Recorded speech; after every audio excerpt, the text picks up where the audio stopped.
This podcast is brought to you by Blue Guardian, the fastest growing prop firm in 2023. I funded $200 and I flipped it to about $1,500, something like that. I was like, to check if it's really true, let me try withdrawing it. And when it clicked in my bank account, I was like, what the heck? I used to double accounts. I was still a kid, man, at the end of the day. Bought cards left, right, and center. And what was your trick for doubling the accounts? I had to tap from being a account flipper to being a professional trader. I am Andile Mofokeng, all the way from South Africa, a $750,000 funded trader with multiple firms, obviously, but part of my funding comes from Blue Guardian. On 2 payouts, I've had $23,000, 100 and something, only on 2 payouts with Blue Guardian. Right. So think about the rest of the prop firms I use. I don't want to risk my entire $750,000. I'm not crazy. You understand? So how I trade them would be... Episode 248. All right, folks, welcome to this interview with GOAT Andy. We break down a story from flipping accounts all the way through to becoming $750K funded. You're going to find out how he did it.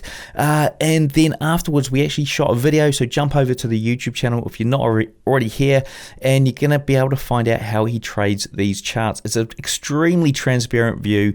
No cherry picking of trades in this breakdown. So please go and check that out.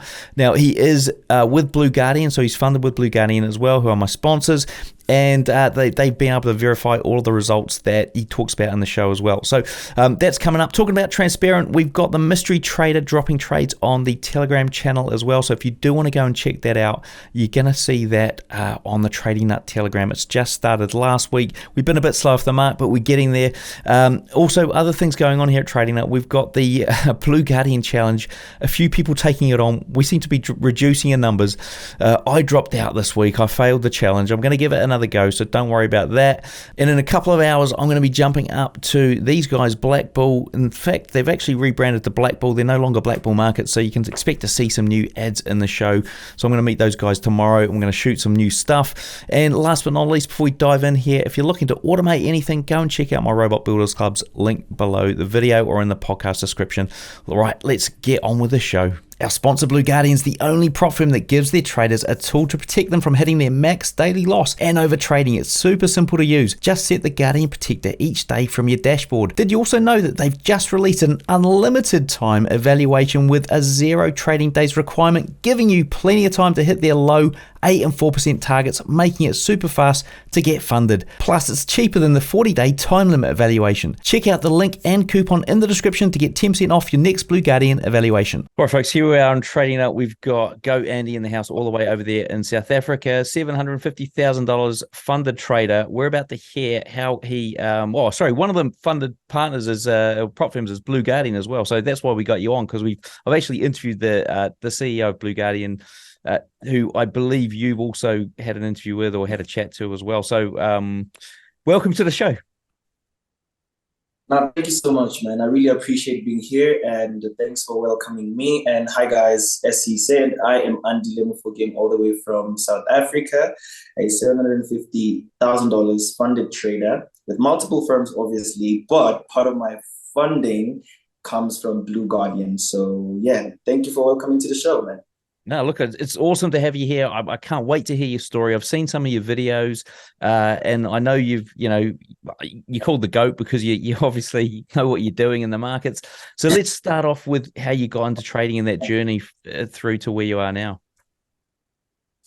I started trading 5 years back, I got introduced to trading in 2018 by one of my friends who used to transport me to every place I needed to go. He used to trade in the car, and I thought he was playing a game for some sort of reason. And I'm like, what are you doing? You always looking at these blue and red stuff. What is it? Do you love playing this game? What's going on? He explained it to me, but I couldn't understand it. And then he tried putting me on, and I was like, hell no, I ain't doing that. Why would I put money on a game? Because a game is a game. It's for fun, not for really making money. And then what really happened was in 2019, March, that's when I kind of became more interested, when I saw it changing a lot of people's lives. And then from then, I just took a decision to make it my full-time thing, especially after I'd withdrawn my first profit. Obviously not from prop firms, but for my personal funding. So it was like, okay, so I can genuinely do this. I can really, really place, buy or sell, and literally withdraw the money if I make it. That was crazy. So that was like my aha moment where I was like, okay, now this is what I'm gonna do for a lifetime. So that's how I actually started trading.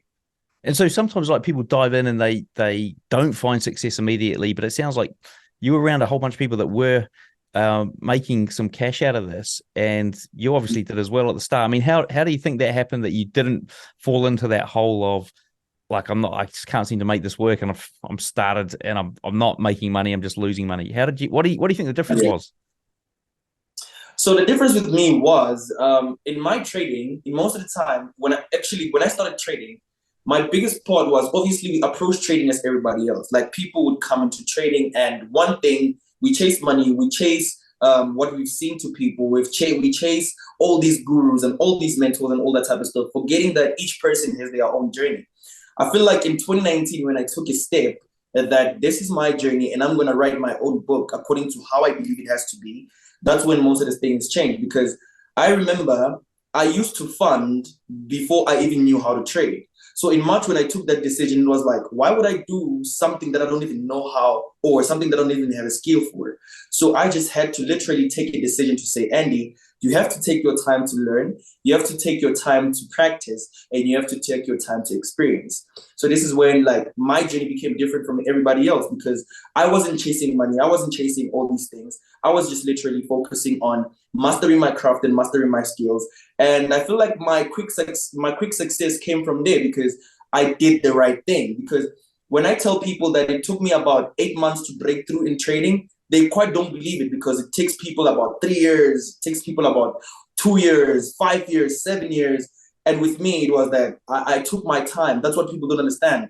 That slow growth is actually the fastest growth, but fastest growth is actually the slow growth. Because when you take your time to do something, you don't even get the chance to make mistakes because you're taking your time. But when you do things fast, you tend to make mistakes, and those mistakes kind of delay your progress. That's the reason why a lot of people take time to succeed in trading. So that's just how I did it. And so, I mean, because back in the day you were a model, right? So you obviously would have had some income through that. And Yeah. I mean, did that help in any way? Yeah, it did. More especially, it was going with my bursary in university, because I'm a graduate. I'm one of those traders that never dropped out.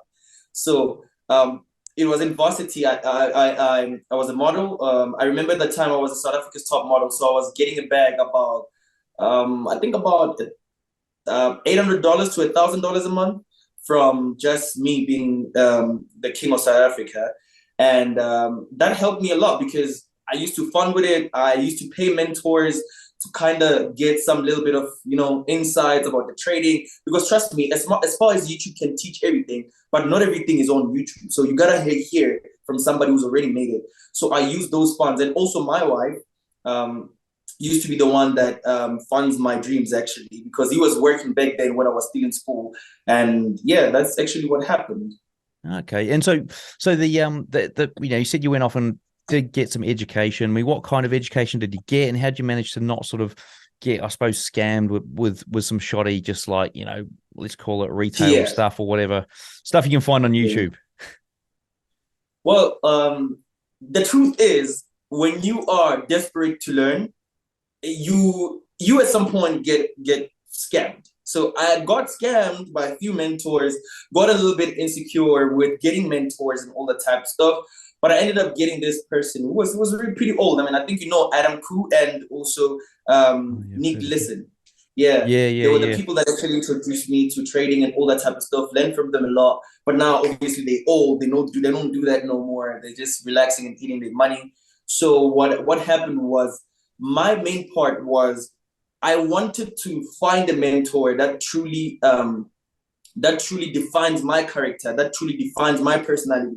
Because one thing people don't realize about trading is that trading demands you to align, like it wants you to align with your personality. You can't trade with a certain personality, but you portray a certain type of personality when you're trading. You can't be a calm person, but be a scalper when you're trading. You can't be a fast forward person, but be slow on trading. Like, it kind of aligns. That's why they say trading teaches you who you really are. Because if you are an impatient person, it's going to show on your charts. And if you are a patient person, it's going to show in your charts. So whatever you do in person, somewhere, somehow it finds a way to happen in your trading style. So I had to find that one person that really defines my character and defines my personality. So that's when I got to stick to my strategy, and I practice. Trust me, strategy hopping really happened at some point because I saw people barcoding, like putting a lot of trades, making a lot of money, and I didn't know those were scalpers. There's people who are trading news and all that type of stuff. But I realized my type of personality is that personality that loves being patient. I don't love rushing, because looking back, as I said, the day I took the decision, my main point was, Andy, you have to take your time. That's how you will grow fast.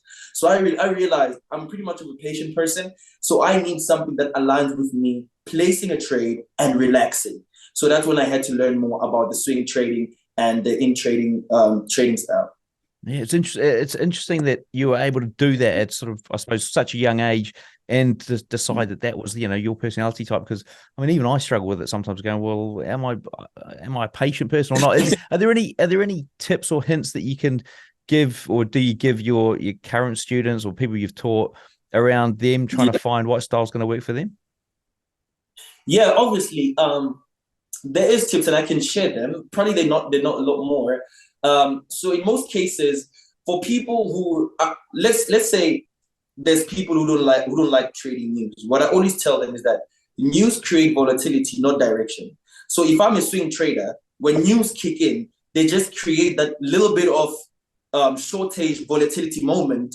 But if I have the right direction, I'm sticking to my plan. That's what I gotta do. So in normal cases, with you choosing your trading style, has to do with all the psychology behind it, because a lot of people don't realize that trading demands high psychological strength more than high skills. Because if you're not trained psychologically, there's no way you're going to succeed in trading, no matter how much skill you have. You can have a perfect trade, but still lose on it because you have a low strength in psychology. So you need that pretty much good psychology. And that's what in most cases I used to train my students, because currently I'm not doing in class. I don't have any students no more, because I literally groomed them and they became whatever they are right now. I pretty much have a lot of success stories from the people I've taught before. And that's when I was like, you know what? My biggest goal was to have that one person who's going to say, Andy changed my life. And because I have multiple, I feel like, okay, I've done it enough. I just want to focus on my trading, since I've tapped into this proper trading thing. It's pretty much interesting. But in overall, to finding your trading style, you got to self-introspect. You got to look at yourself and say, am I a person who loves adrenaline, or am I a person who's patient? Because if you love adrenaline, if you are too quick to move to things, then you need to tap into probably your scalping type of strategy, your day trading type of strategy, because those people, bro, I don't know how they do it. Personally, I don't like over risking. I don't like holding trades shorts. I love risk managing and taking my time, So I always advise them in that type of sort that, okay, guys, introspect to yourself. Realize the type of person you are. Are you patient, or do you have being impulsive? Are you impulsive?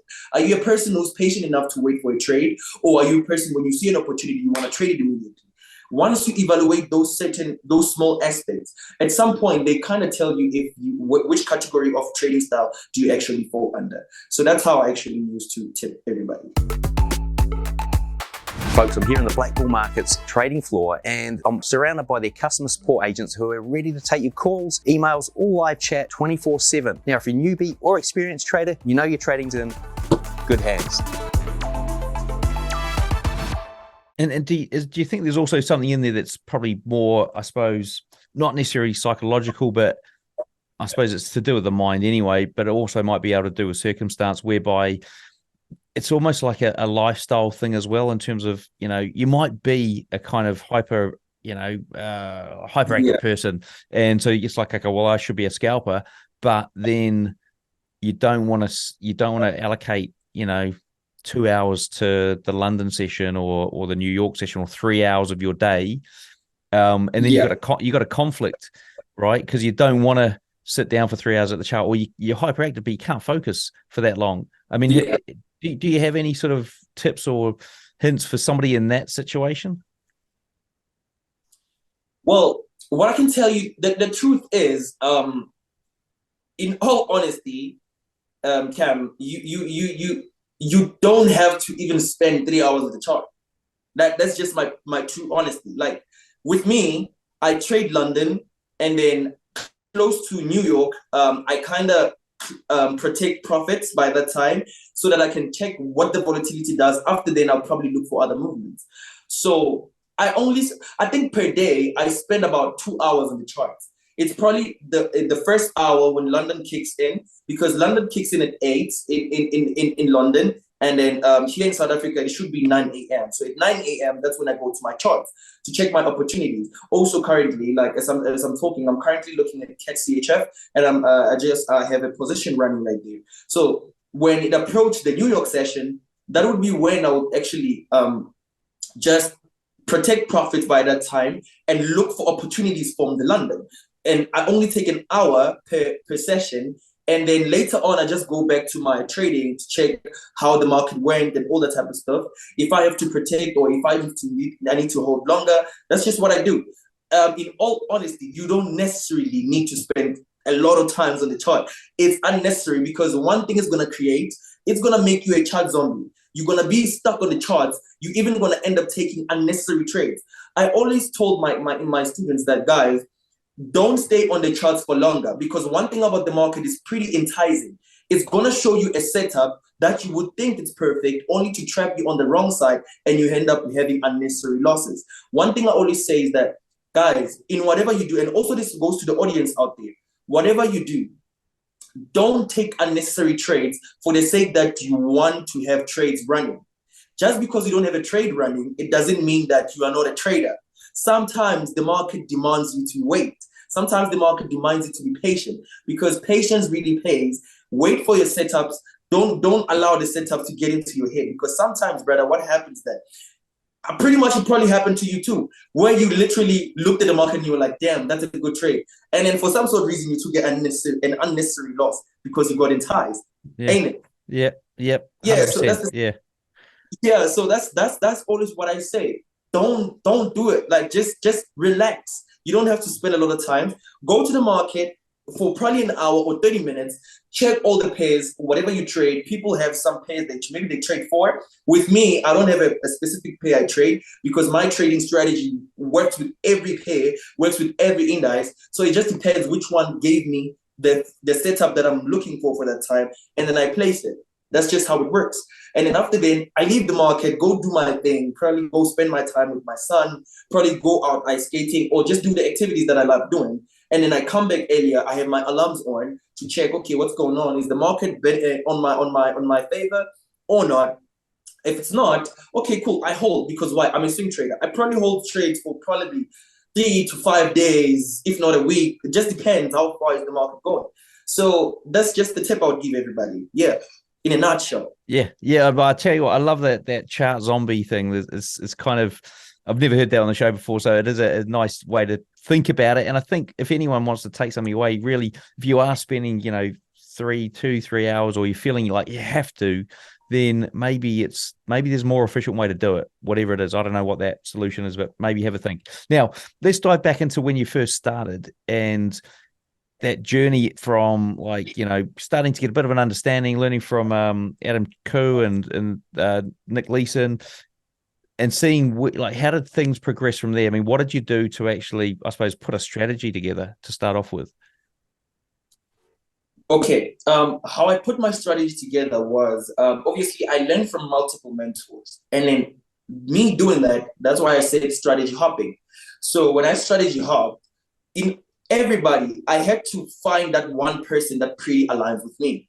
And as soon as I found them, one thing is, I can't teach you how to trade right now, but you're not going to do it the same way as I do it, because everybody applies a certain strategy in their own ways, right? Let's make an example right now, Cam. Currently, we have high trending strategies, your ICT, your SMC, your everything, all the type of stuff. There's just a lot going on in this trading industry, right? And then if you look at it, the same SMC or ICT, it's just different wording concepts used. But if you look at it, it's still price action. We're just using the different wording, right? So I'm a pure price action trader. Like I look at the price and I trade with the price. I don't trade against the price. I wouldn't define it as SMC, as ICT, as this and that. Hell no, I'm not going to do that, because all I do is to trade pure price action. And then currently we have obviously these concepts. They will tell you about your value gaps, your all that type of stuff, your demand and supplies. But if you look at all of those, like it's the same thing as support and resistance. It's just different words used. So what I'm trying to say is, applying all my putting together my strategy took me actually a string to think about it, because I had to shut out the noise, because people will make you change things you want to actually make work, things you want to do that can work for you, because you're hearing all these different things from different people. Imagine if I had taken somebody saying SMC, I probably wouldn't have understood my strategy, because you understand that I'm trying to avoid the confusion. So with my strategy, I had to sit down, check myself. Okay, I'm a pure price action trader.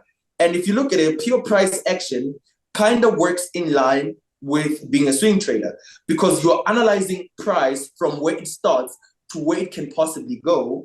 And you're analyzing price from if it's on a high peak or if it's in a low peak. And then that's where you actually get your entries from. You know, you can actually swing the buy from this point to that point, or you can swing the sell from this point to that point. So I just sit down, check everything, look at the patterns, look at the zones, look at the how my strategy aligns, what perfect entries do I get, what patterns do I need to see for the market to give me a perfect entry. I just had to put that together, and that took me back testing. I definitely back tested for like 3 months with no trading, literally just back testing.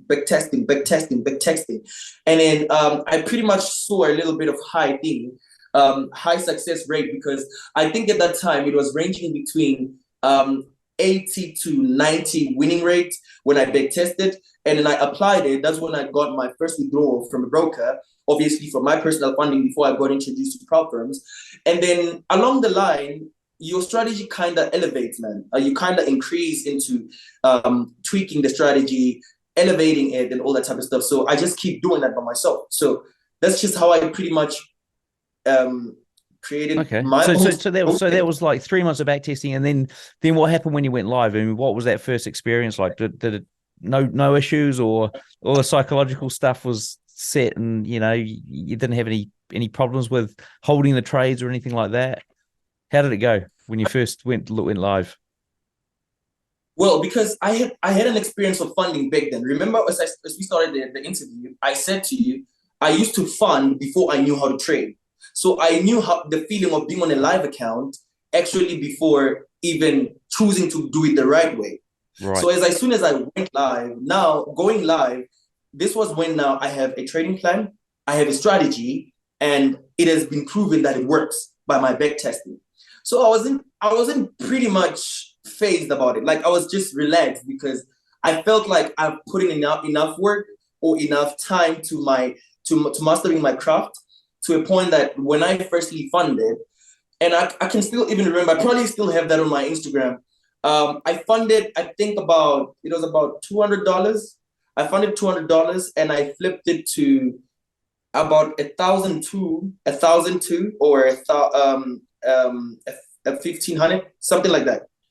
I flipped it to that point, and then I was like, holy damn, did I just do that?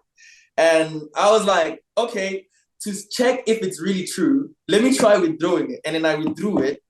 And when it clicked in my bank account, I was like, what the heck? Bro, I won't lie. That moment, I still remember it even today, man. Like, it was the best moment I've ever had in my entire life. I've never felt like that. I was like, what the hell is going on right here? And then, yeah, that's just how it kicked in. It was crazy, actually. Okay. And so how did you go with like funding after that? I mean, what did you do? Did you put some money back in the account? Or, I mean, I'm guessing that was before the prop firm sort of explosion. Yeah. So what I did was, okay, after I would do it. I don't want to lie to you and act like I'm holy and all that type of stuff. The truth is, bro, I blew that money, because dollars converted to South Africa, that's a lot of money. You feel me? Yeah. Yeah, because I think $1 in South Africa, it's about 19 rands. So the value of the dollar is kind of high in South Africa. So if I have $1,500 in South Africa, I probably have like about 38,000 to 40,000. Right. So, bro, I went to a club. I don't want to lie. I blew the entirely, bro. I literally blew it because I was celebrating myself because I saw that this thing actually happened. Yeah. And then after then, I funded again and then I doubled again. So this was when I started my YouTube channel, because if you can go back to my YouTube channel, you'd see there was points where I used to flip $100 to $1,000, $1,000 to 10, 10 to 50. I used to double accounts. And then I was still a kid, man, at the end of the day. You know, I blew that money, bought cars left, right, and center. And what was your trick? What was your trick for doubling the accounts? What was sort of, if you had to sort of call it a trick, I suppose, what was the money management behind doubling the account for you? Okay, because you know when you're doing something for the people, I feel like the risk was also not it. But I feel like even at that point, it was a peak of my strategy. Like that was like the peak of my strategy. And let me be honest with you. You know, the where I made a lot of money was in COVID. So when people were dying, the truth is us traders were making money. That's just the sad part. Because I remember when COVID hit, I was me and my teammates at that time, I think I funded about $2,000 or $1,000. I'm not really sure. And then we said, guys, we feel like Nasdaq is overbought. And at the current moment, it looks like it's going to sell. We put our sell limits right there. And I remember I had about 5 lots on that position. 5 lots on Nasdaq. Bro, Nasdaq literally spiked up. The following morning, news came in South Africa telling us COVID hit, whatever, this and that. A lot was happening, bro. We didn't understand what's going on in the world. News came in, this and that. And when we went back on the chart, we were literally triggered in, and the market literally went with us. I think with just one daily candle, I was running about $24,000 profit from $2,000 funding. Wow. I was running $24,000. I was like, what the smokes just happened? Like, and then I just let the trade run because, bro, obviously now I have big profit. So let me just let it run. I let it run. It went to 24, 30, 35, 40. And then there was where now COVID started a little bit having management and whatever. And I was like, you know what? If I'm going to be greedy to overhold this position, I'm definitely going to lose this money because, you know, with trading, you can make a lot of money right now, but you can still lose it in a second. So I closed the position, withdrew my 40K, bought my first car, moved into an apartment. Bro, I did a lot. A lot. Built my parents' house.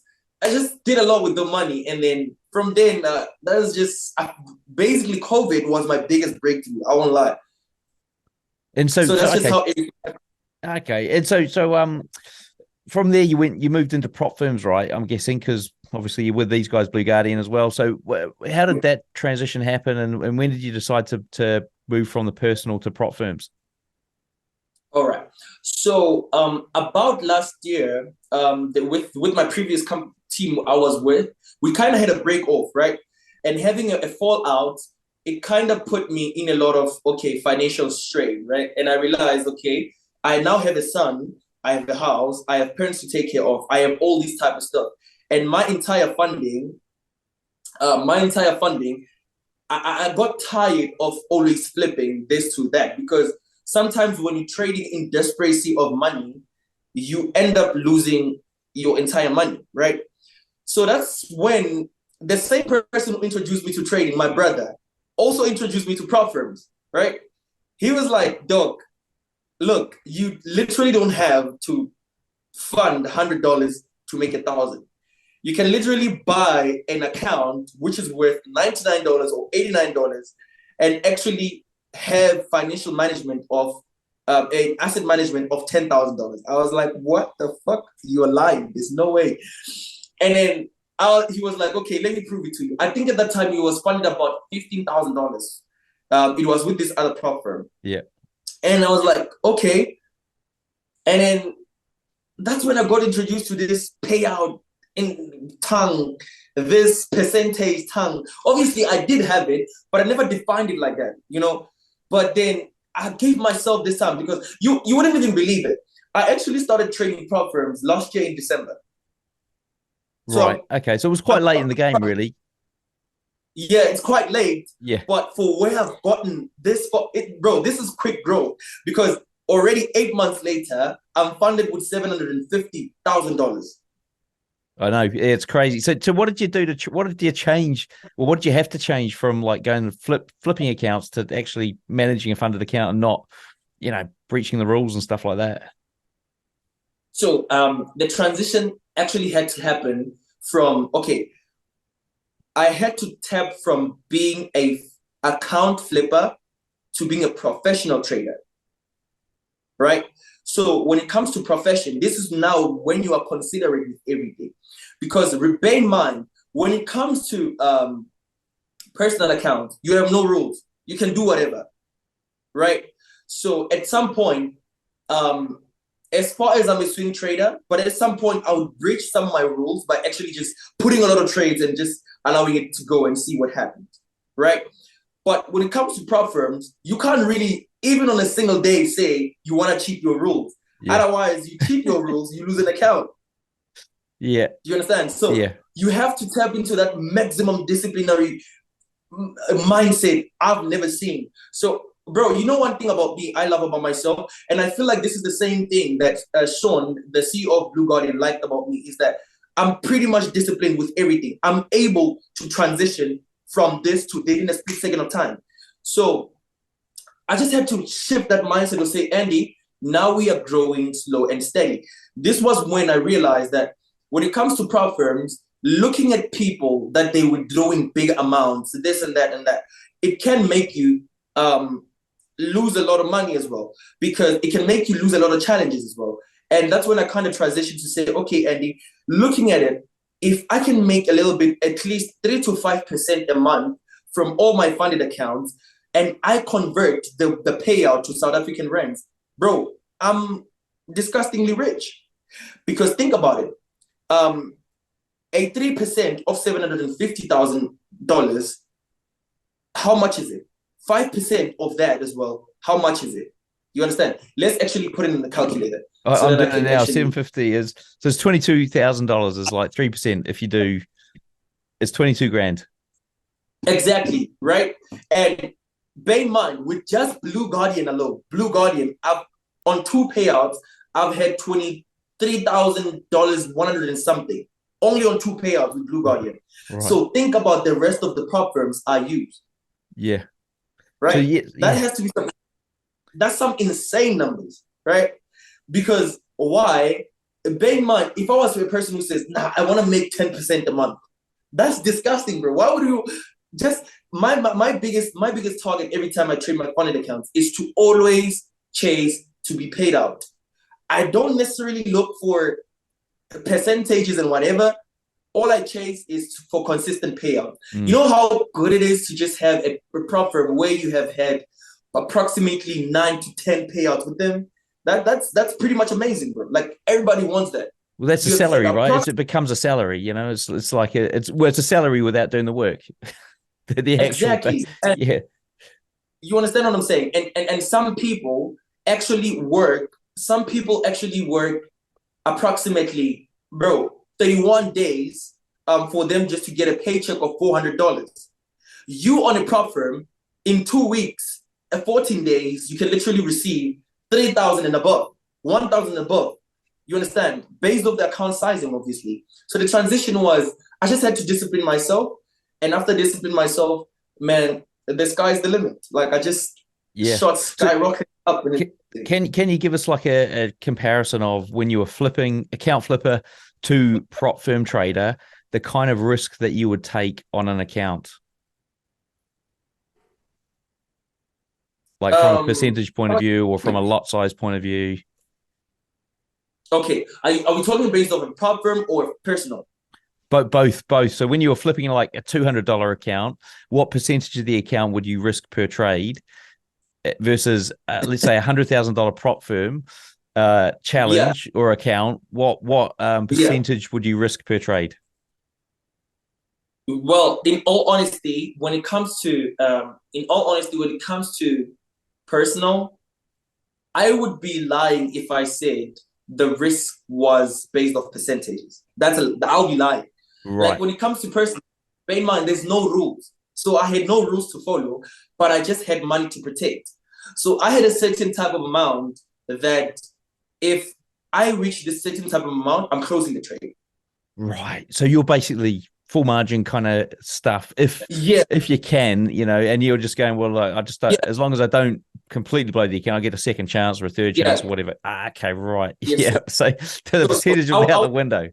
It was out the window. yeah, so that's generally how I did it. Like I would just look at it and like, okay, nah, and now we have lost a lot. Let's close the trade. I would close it. Look for the next opportunity. Oh, now you've lost a lot. Let's close it until I get the right. But in most cases, maybe one will be wrong, but the next two will be right. So I would probably, let's say my $200.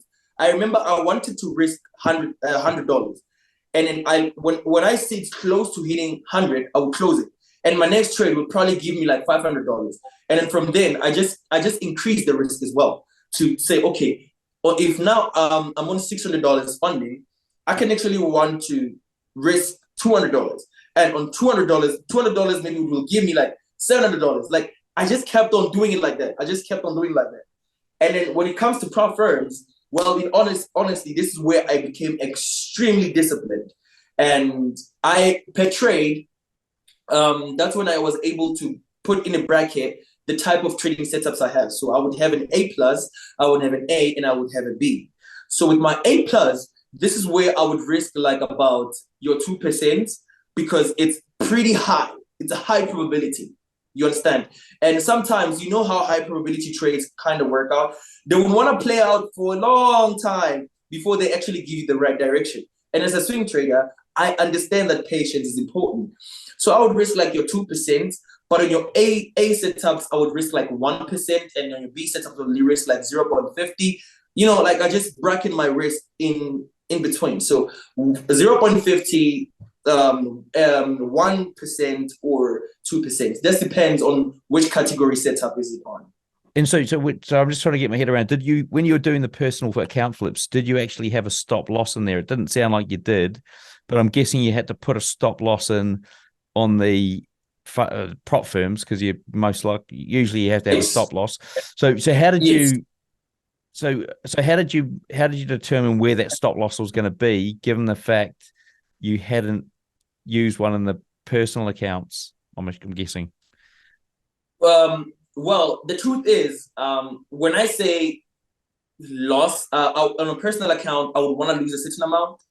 Like I would have a calculator that says if I put this type of lot size and I want to risk this much, where should be my stop? So I'll still put a stop loss. So a stop loss was never a problem. Right. Yeah. You understand? Yeah. So when I transitioned from the prop firm side, I just had to decrease the lot sizing in order to open up a little bit of a huger stop loss for the market to allow the market to run. Yeah. Right. Yeah, that's how it transitioned. So I still use a stop loss, not 100%, obviously. At some points, I would say, nah, this trade, I feel like it's just going to stop me out. Let me just allow it to move and all that type of stuff. And that's just how I did it. So, yeah, man, that's pretty much how it happened. And so going into the prop game, I mean, did you have any issues with passing challenges at any points? Yes. But the first account I purchased, I never lost on the challenge. I passed it, right? And as soon as I got funded, that's when I lost it. Right. And yeah. I think I was up about 6% of the account when I lost the account. I was up about 6%. And then I freaked out because I'm like, why would I be funded? And now I lose my account. What's going on? This was when I realized, started having to learn the difference between a balance-based drawdown and an equity-based drawdown. So by that time, I think I was running about $600 in profit. And I had other trades that were putting me on a drag, which hit stop loss. And as soon as they hit stop loss, I lost the account. Ah, yeah, okay, So right. So yeah, my equity for the day was low, but as far as I was running profit, but my equity for the day was low. yeah, So I yeah, never really thought about it like that. So I was like, what's going on, guys? What is this? Like, I freaked out because I was mad. Because, yo, I remember fighting with the prophet and was like, you are a scam. Because I was angry, you are a scam. Only to find out I was the one that didn't really understand the pros and cons and all that type of stuff. So this is where the whole shift of me choosing the type of equity I want actually happened. So some things, man, as far as we run away from it, sometimes experience is the best teacher. I feel like if I didn't have to go through that experience, I wouldn't have known what type of personal prop firms would I trade with. So yeah. and do you still trade the personal accounts as well? Yeah, I still do. I still do. Currently, I'm flipping, I think, to let me see. I think I funded about $4,000. I want to take it to like 50, but I'm taking my time because I have a lot of prop firm accounts that I'm trading. So Right. yeah. And how do you manage all the different prop firm accounts? So okay, this is how I do it. A lot of people expect me to have a trade copy. I don't have that. Because why? I always look at it in the way that what happens on my losing streak? So if I'm on my losing streak and I'm using a trade copier, there can be a possibility of me losing the entire account. Right? I don't want to risk my entire $750,000. I'm not crazy. You understand? So how I trade them would be I trade each one account per time. And if I've already made about 2 to 3%, I stop trading it, move to the next one. If I made 2 to 3%, I stop trading, I move to the next one. That's just how I do it. That's just how I do it. I just shift with Right. them Okay. like slow. Yeah. Yeah. I I heard that trade, a trader on recently doing the same thing. Yeah, which is clever. It's a clever yeah, way to do it, right? You don't want to yeah, start from scratch again on everything with one bad losing yeah, streak. Yeah. bro. I've came far, so I can't do it. Yeah. And what about on your trades? Like, what's your typical risk to reward ratio? um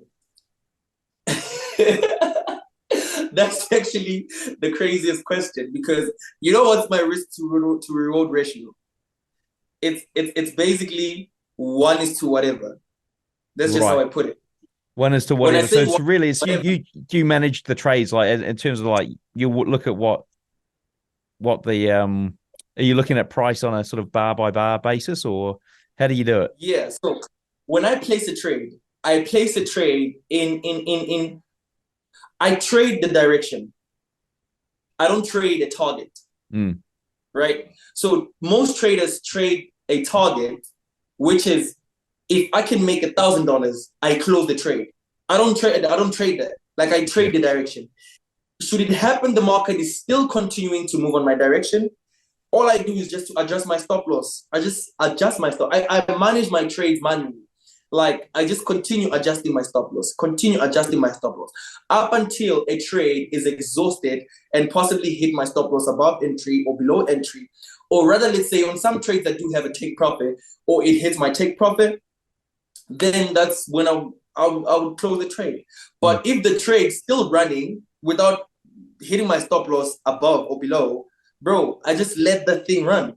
Because one thing I've noticed that with most traders, we actually cap ourselves in small profits when we can actually capitalize from the long-term run of the trade. So I always don't, I'm not like that. Like personally, I'm not like that. Like I Yeah. trade the direction, not the target. And so So I you don't remember, take any partial exits along the way or anything like that. You just literally it's either going to hit the target or stop me out. You don't take partial yeah, exits. nah, I don't do that. That's why I say I'm pretty much of a patient person. Like Yeah. I place a trade and allow it to run. It's either it chooses to hit my stop loss or it either to it hits my take profit. So it either hits my stop loss when I'm wrong or hits my stop loss when I'm right. So that's just how it is. Yeah. Like literally, that's just how I do it, brother. Simple. And what's And your it time? makes What's it your time frame for entry? What entry time frame do you use or manage your trades on? I manage my trade. I place my trades on a 1 hour time frame, but I manage my trades on a 15 minutes time frame because on the 15 minutes, this is where you get to see the brackets of where the market is turning, where it's reversing, and all that type. So this kind of helps me to adjust my stop loss. Like, okay, so the market this time retested this high. So now let me put my stop loss below this high. Now the market actually did this. Let me put my stop loss below this, and then that's how I just actually manage my trades. And from like do you do like a multi-time frame analysis? Because I'm guessing if you're holding your trades for like, I think you said quite a few days or weeks. Yeah. How do you get the 1 hour entry and the 15-minute management on a trade that's going to last for quite a couple of weeks maybe or a few days? All right. So it's basically top down. So my biggest time frame as the week starts, I analyze I actually have like a category whereby I set my top 10, my possibles, and my not ready. So I would put my highest probability trades on my top 10, right? And then that top 10, how I get to the top 10 is that I will start on a weekly time frame, right?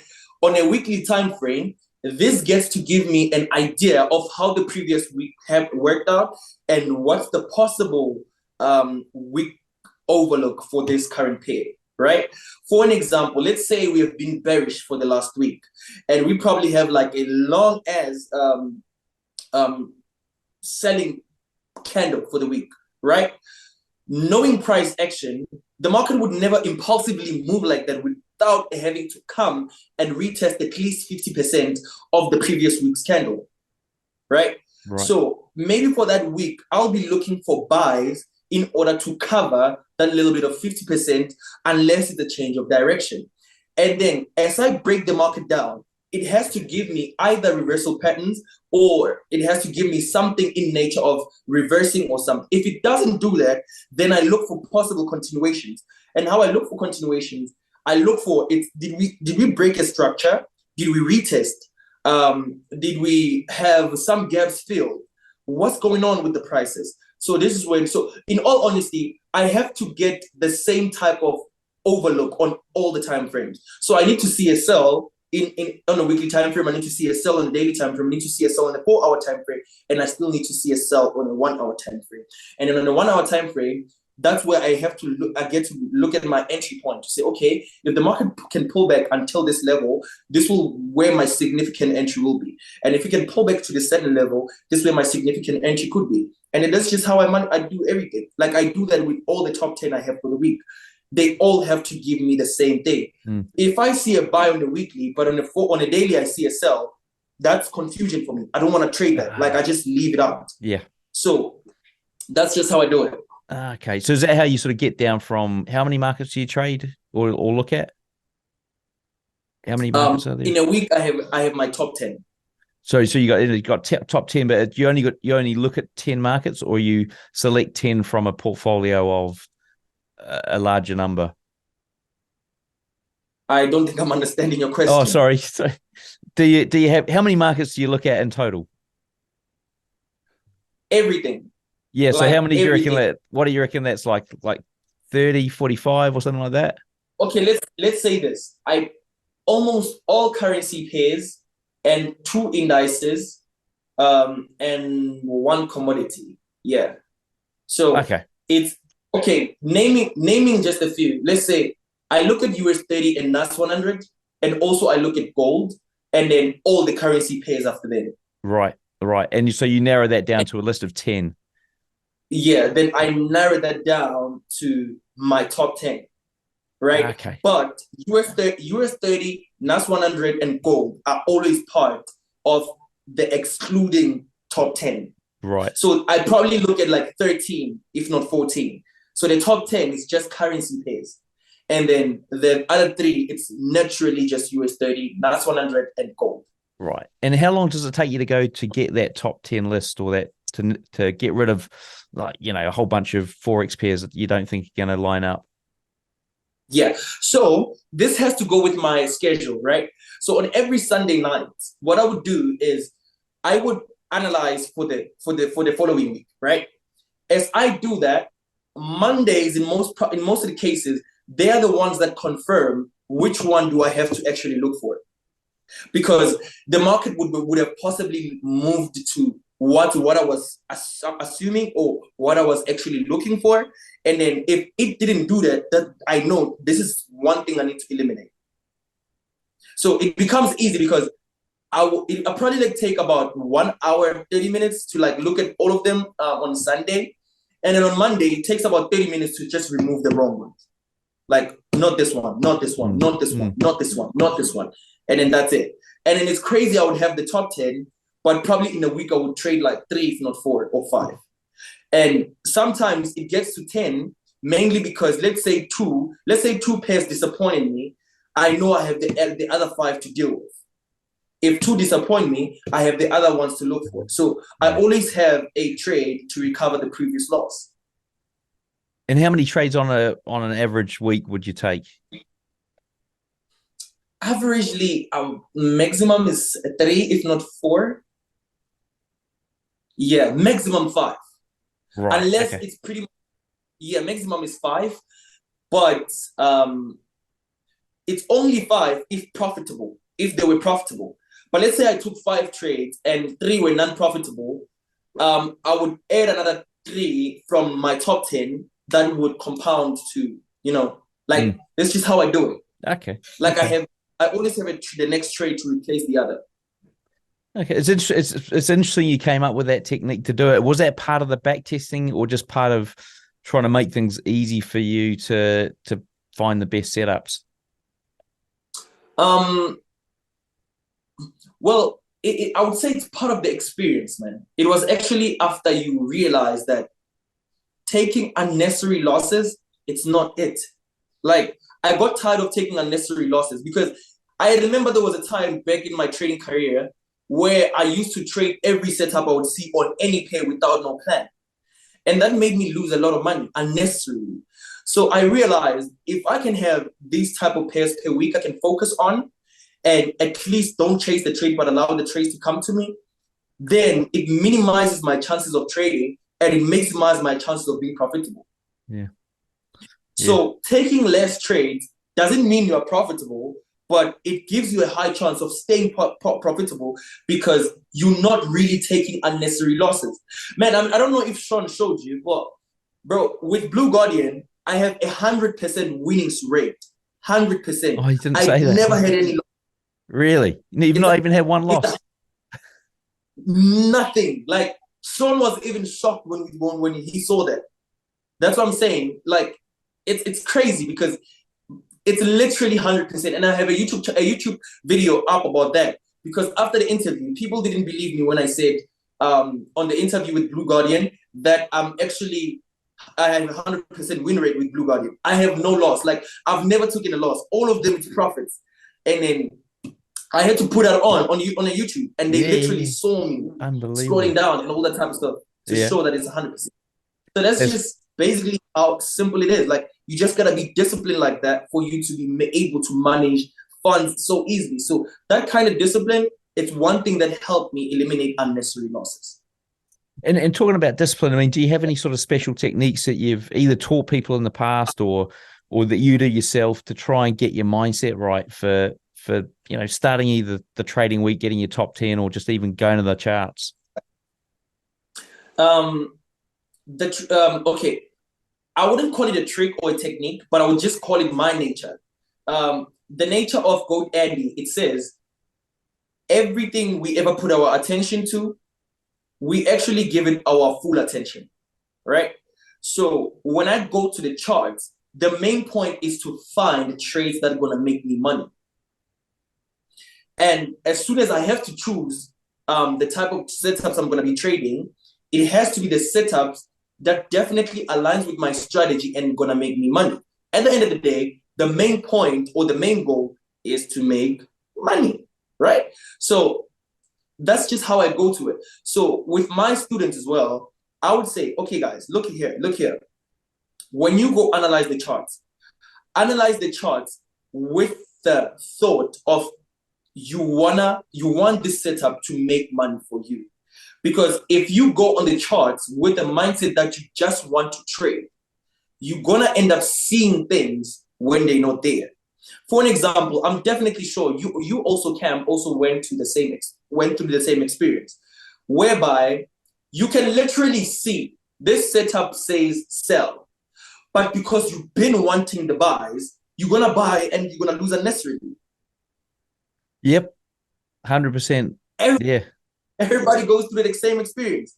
But imagine if you go into a setup with the thought that you want this setup to make money for you. And when you look at it, you look at it for what it is, not what you think.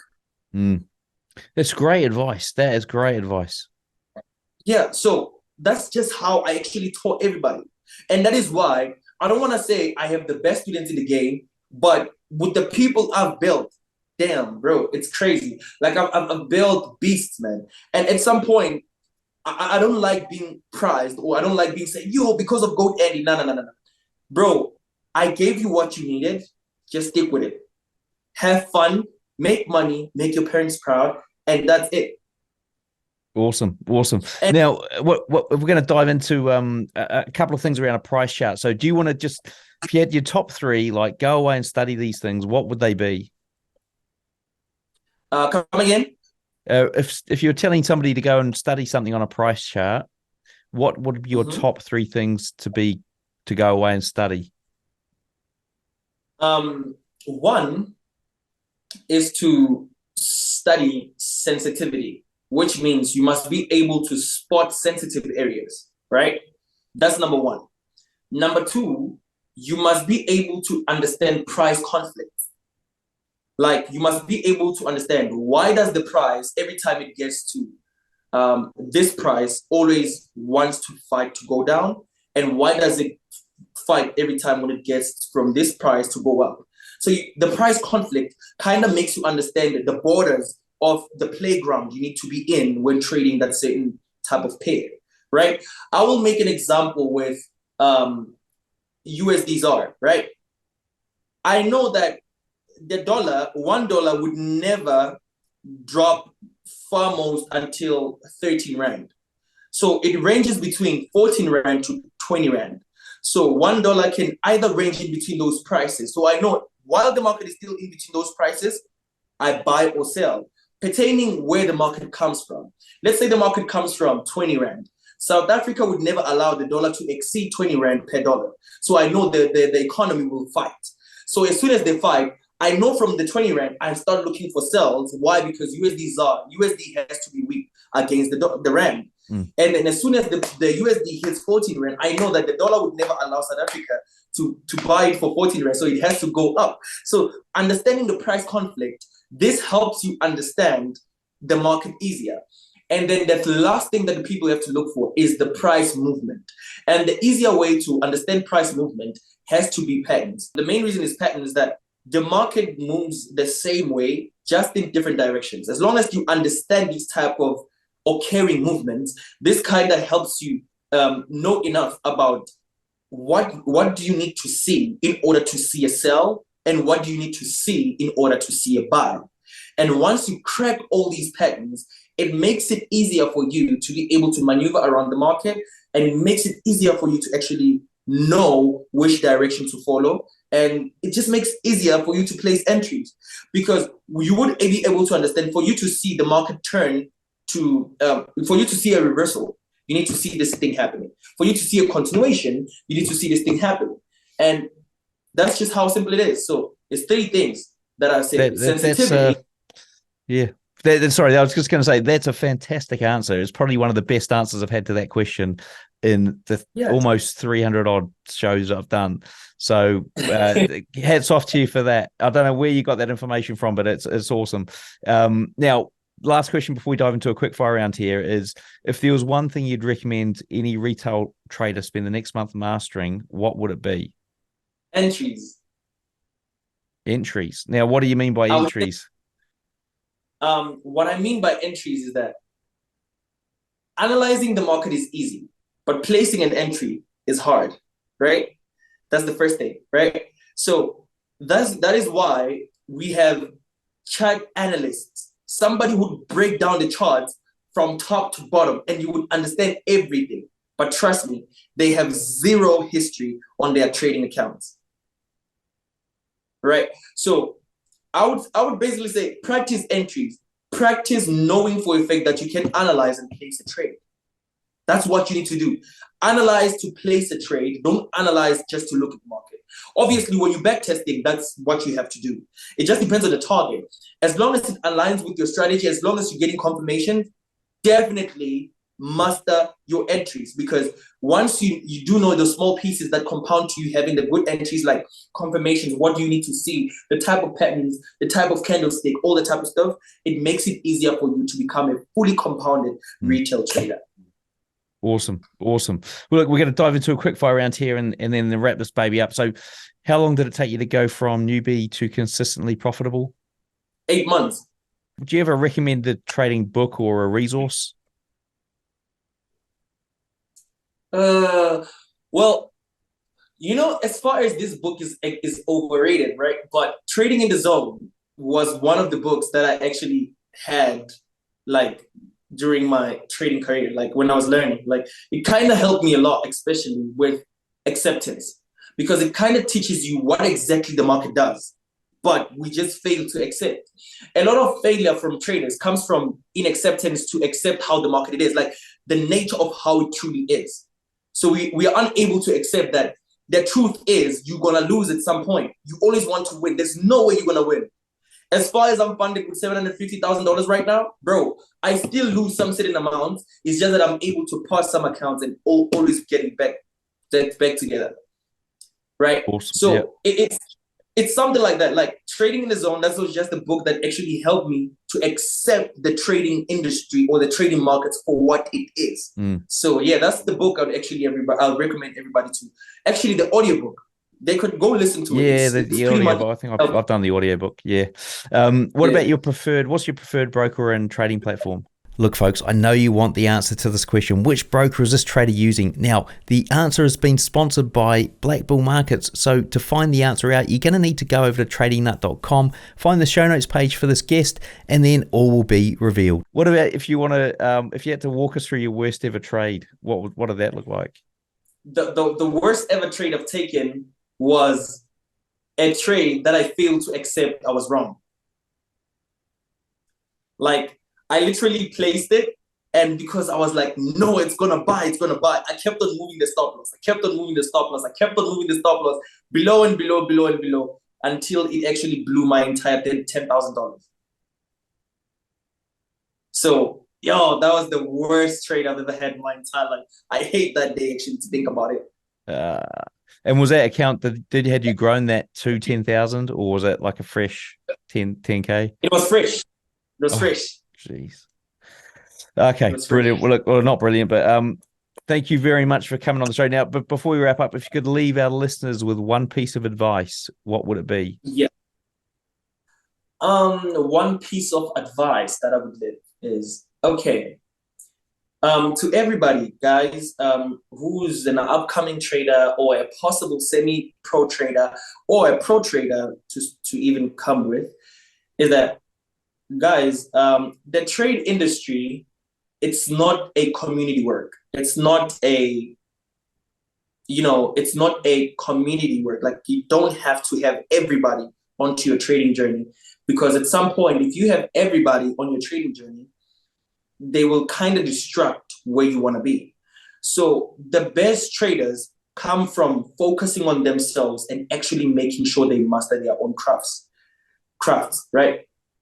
And then this, I'm talking based off experience, because I've had people in my life, and having people in my life during my trading career had almost ruined my trading skill, because you now least focus on yourself, but rather focus on the community.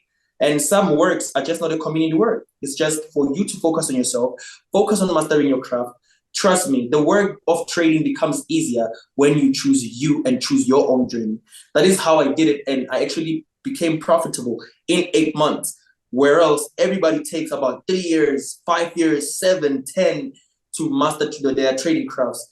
That's mainly because you have a whole bunch of community on you, whereas what you gotta do is just to focus on yourself, focus on mastering your skill, focus on mastering your strategy. Once you crack all of these things, it actually becomes easier to come up with a plan, because now you're making a plan based off what you've experienced by yourself. You're not making a plan based off what somebody else said about it. You're just making everything branded by yourself. So that is how my name Goat Andy came through. So basically the GOAT stands for greatest of all traders, not greatest of all times, but greatest of all traders. So the day I defined that, I was like, you know what? Let me just do me, man. And that's just how everything came about. Yeah, I'm nodding here and I'm thinking, hang on a sec, I've got a big community. You guys are distracting. Maybe this is the end. Maybe this is the end of the podcast. Maybe this is it. Maybe we're done. Maybe we're done. Not like that, though. Not like that. Obviously, you are here to help people out. I mean, man, here you got a lot of traders coming to share the experience, advices, and all that type of stuff. Man, I basically mean it in like beginner type of perspective. Like when you start trading, you can have people you look up to and learn from, but don't involve them in your process, because once you involve somebody in the process, you're going to want to follow what they say rather than what you want. Yeah. It's kind of what you were saying at the start of the show. It's very much your own journey. You need to make it your own. And that is the advice I think everyone needs to take away from this, along with a whole bunch of other stuff. Now, look, before we wrap up, what's the best way for the traders to get hold of you? They can actually follow me on Instagram. It's the underscore goat underscore Andy underscore Zak. Or they can follow my YouTube channel. My YouTube channel is Goat Andy.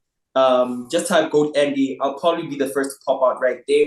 And then I have Twitter as well. Twitter, you can also find me. It's Andy underscore Banks.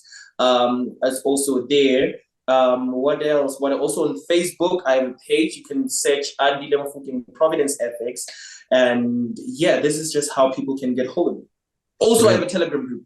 Check out my Telegram group. Yeah. Awesome. Well, look, and I did jump in your Telegram group, and I think you said you were going to start dropping your strategy. Just the other week you said it. So if you guys want to find out what it is, I'm head over. I'm guessing. Right. Look, a big thank you to Go Andy for sharing with us today. Everything we've discussed here, along with all the links he's just mentioned, will be in the show notes. To find them, there's going to be a link under the video or in the podcast description, or just head over to Trading Nut and search for Go Andy in the search box. Until next time, I wish all my listeners trading happiness and success. Folks, if you're looking for an automated trade journal or trade copier, then check out my sponsor, Swift Journal. They connect to your MetaTrader 4 or 5 broker or prop firm and give you amazing insights into your trading. To get 20% off, click the link in the description and use coupon code TradingNut. All right, folks, there you go. Interview done and dusted with Andy. Now, do remember we shot a video after this where he breaks down some of the trades he's taken on these funded accounts. Now, this is an extremely transparent view of not just how he sees the market, but also the trades he's taken as well. So you're going to be kind of surprised, I think. So other things going on here at Trading Nut, we've got that mystery trader in the Telegram channel. Go and check that out. There is a link below this video or podcast description to the Telegram channel. Go and check that out. We've got the Blue Guardian updates. We've got the live streams. We've got the pre-nut market analysis as well. So a ton of stuff going on here at Trading Nut. Now, before I head up to these guys' black bull markets and get myself probably a new cap, I want to tell you that you can still jump on my board, my Robot Builders Club. If you're looking to automate anything, you can do it so fast. Go and check it out. There's a link to that under the video as well. All right, folks, enough from me. Have a great trading week, and we'll see you in the next one.